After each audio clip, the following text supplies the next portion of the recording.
Shalom, Holy Blossom. First, please let me invite you to take the very brief survey that will help us to plan for you, including a plan for next year's high holidays. If you can believe it, it's time to plan.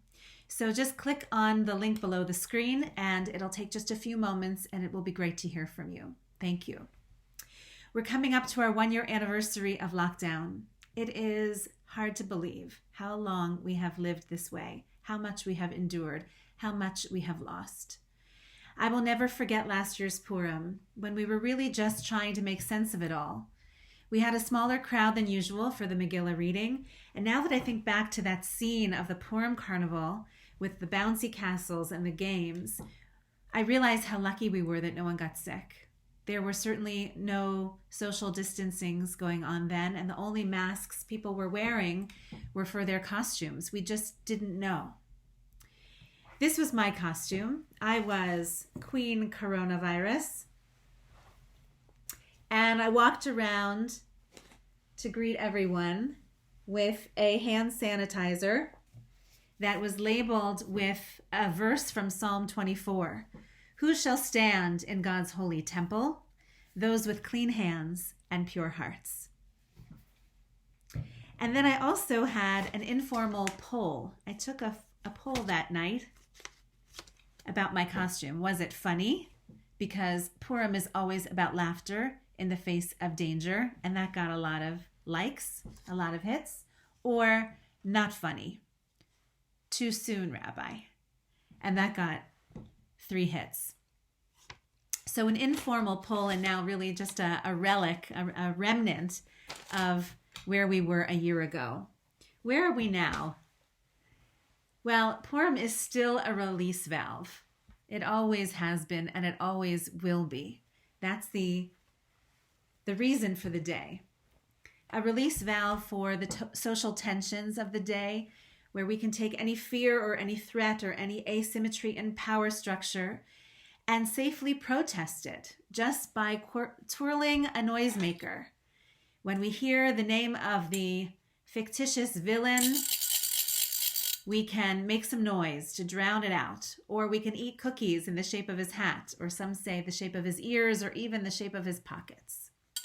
This is how Jews hold a 2,500-year-old grudge. This is how Jews exact revenge. In the face of dangers, real or imagined, in the face of threats, seen or unseen, Purim creatively allows for a harmless backlash.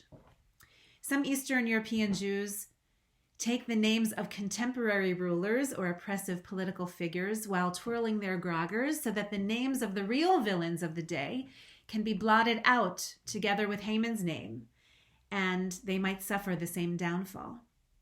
I've only read about another Purim custom, which I love, and that is to write Haman's name or the name of current oppressors on the soles of one's shoes, and then blot out those names by joyfully dancing in those shoes or defiantly stomping in those shoes. So I thought I'd give it a try. These are the slippers that I have worn for a year now, a year of lockdown. So I'm going to take just some chalk here and I'm going to write out COVID. I don't know if you can see that. COVID on each of my shoes, and we'll see how long it takes to blot out this threat.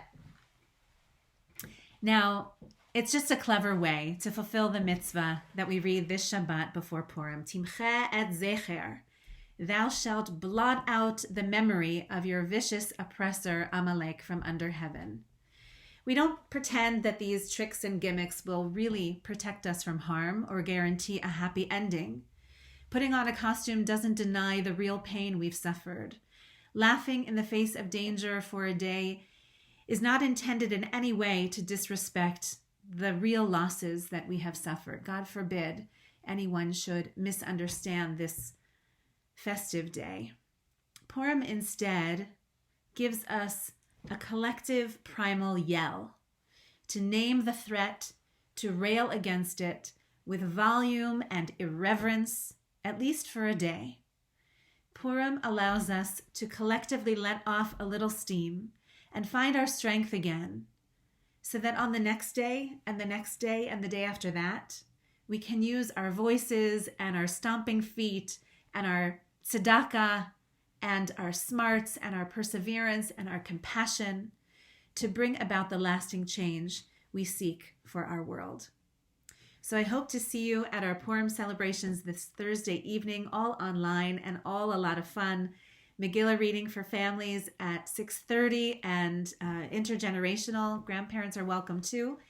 And then at 7:30, we have our Megillah mystery game, an online game with characters and detectives and physical evidence and all kinds of clues. And it's going to be a lot of fun. So please do join us. Until then, I wish you a Shabbat Shalom and Chag Purim Sameach.